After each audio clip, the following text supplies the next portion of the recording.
بسم الله الرحمن الرحيم والصلاة والسلام على رسول الله. محمد حسن حسين ساكا waxaan ku weydiinaa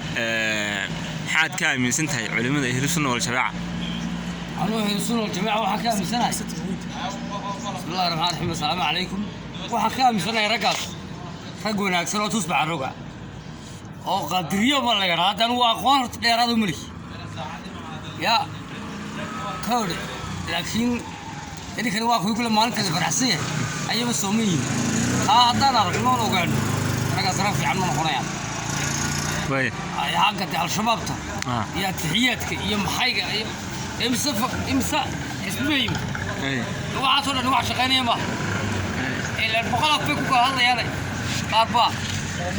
dhaga kule qarba hono kule qarba yaakhi kule qarba wayno kule minay badii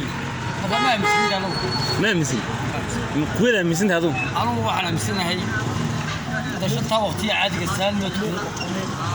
أي ما هذا